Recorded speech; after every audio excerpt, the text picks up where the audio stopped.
नमस्कार। कहानी वाला बड़ों के लिए छोटी कहानी इस श्रृंखला में आपका स्वागत है। एक और कड़ी आपकी सेवा में। आज की कहानी है एक बुजुर्ग की। यह बुजुर्ग किसी गांव के एक शांत से इलाके में रहते थे और इनकी प्रसिद्धि काफी थी। आसपास के गांवों में, शहरों में ये बड़े फेमस थे, पॉपुलर। और किस बात के लिए?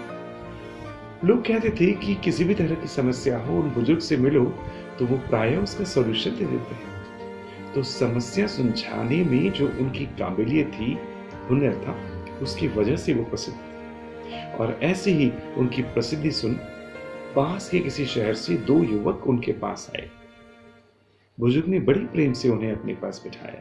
तब ये युवक अपनी समस्या बताने लगे। उनमें से एक युवक कहने लगा कि हम लोग ऐसे बाजू के शहर से आए हैं और उस शहर में हम अभी अभी शिफ्ट हुए हैं, और हम जिस इलाके में रहने लगे हैं उस इलाके में कुछ असामाजिक तत्व रहते हैं जो प्राय रोड के दोनों तरफ खड़े रहते हैं, लोगों से दुर्व्यवहार करते हैं, उन्हें भला बुरा कहते हैं, कभी कभी तो मारपीट पर उतारू हो जाते हैं और अक्सर शराब पीकर गाली वाली देते रहते हैं।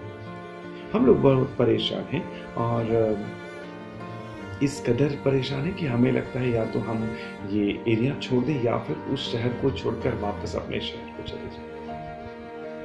बुजुर्ग ने उनकी बात ध्यान से सुनकर कुछ सोचा। फिर वो दरवाजे तक गए और युवक को दिखाने लगे कि ये जो रोड जा रहा है ना, ये आगे जाकर मुड़ता है और मोड़ के उस तरफ एक नीम का झाड़ है। तो मैं जब तक कुछ सोचूं, क्या आप मेरे लिए उस नीम के पेड़ की कुछ पत्तियां ला देंगे? युवक खुशी खुशी उनका काम करने के लिए तैयार हो गए। तब उन बुजुर्ग ने टोक कर कहा कि लेकिन सुनो, वहां रास्ते में बड़ी खूंखार आवारा कुत्ते रहते हैं, तुम्हें उनसे बचना होगा। यह सुनकर दोनों युवक थोड़ा डरे तो, किंतु फिर भी हिम्मत करके वे चले गए।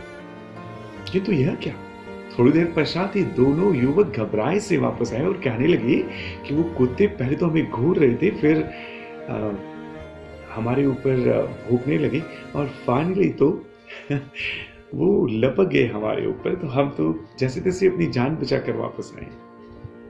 तब बुजुर्ग ने अपने एक सेवक को नीम लाने के लिए भेजा। जब तक वो सेवक आया, यहाँ शांति थी। और जैसे युवक आया, वो जो सेवक आया, उसने इन बुजुर्ग को नीम के पत्ते दिए। दोनों युवक चकित थे, ये कैसे हुआ? अब बुजुर्ग की बारी थी। उन्होंने कहा कि ये जो मेरा सेवक है, ये दरअसल दृष्टिबाधित है, विजुअली इम्पेयर्ड, देख नहीं सकता। उसके बावजूद वो अपना काम कर लेता है। उसे जहां जाना होता है वो वहां तक पहुंच के अपना काम कराता है। तो देखो, ये नेत्रहीन होने के बावजूद जाकर नीम के पत्ते ले आया।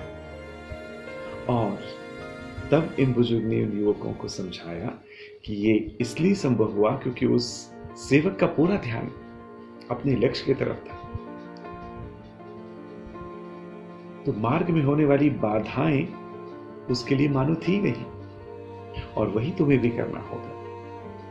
अपने लक्ष्य पर ध्यान केंद्रित करो, तो ये जो वरदान है, ये जो डिस्टर्बेंस है, ये जो डिस्ट्रैक्शन है, ये अपने आप दूर हो जाएगा।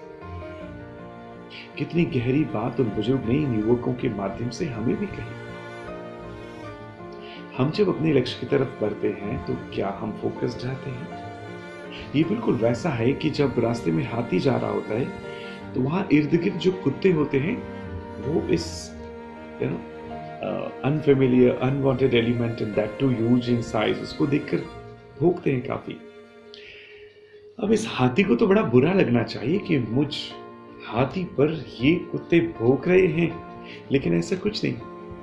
वो कोई हाथी जो है अपने सूंड में लपेट कर उन कुत्तों को फेंकता नहीं है। वो उनकी तरफ ध्यान दिए बगैर शान से वहां से गुजरता है, और ये जो कुत्ते हैं ये भौंक कर चुपचाप साइड में हो जाते हैं। तो हमें भी यही करना होगा, अपना पूरा ध्यान अपने लक्ष्य पर केंद्रित करना होगा। आप भी जानते हैं, जब हम अपने काम पर ध्यान देते हैं, कई लोग होते हैं जो हमें हतोत्साहित करते हैं, डिस्करेज करते हैं, डिस्टर्ब करते हैं, डिस्ट्रैक्ट करते हैं। हमें उन तमाम लोगों से अपना ध्यान हटाकर अपने लक्ष्य पर केंद्रित करना होगा। और जो लोग ऐसा करते हैं वही अपने लक्ष्य को पाने में सफल होते हैं। आप भी होंगे, बशर्ते आप इधर उधर ध्यान न दें। वो लोग, वो बातें, वो चीजें जो आपको डिस्ट्रैक्ट करती है, उनकी तरफ ध्यान देने के बजाय आपका ध्यान हो अपने लक्ष्य पर। तो आज की कथा यहीं समाप्त। इस वीडियो को देखने के लिए आपका धन्यवाद। आपने निस्संदेह चैनल को सब्सक्राइब किया होगा, नोटिफिकेशन बटन को भी टच किया होगा, और आप निश्चित अपने दोस्तों के साथ इस वीडियो को शेयर करेंगे। उस सभी के लिए आपका धन्यवाद। शीघ्र ही फिर से मिलेंगे आपसे एक और कड़ी के साथ। नमस्कार।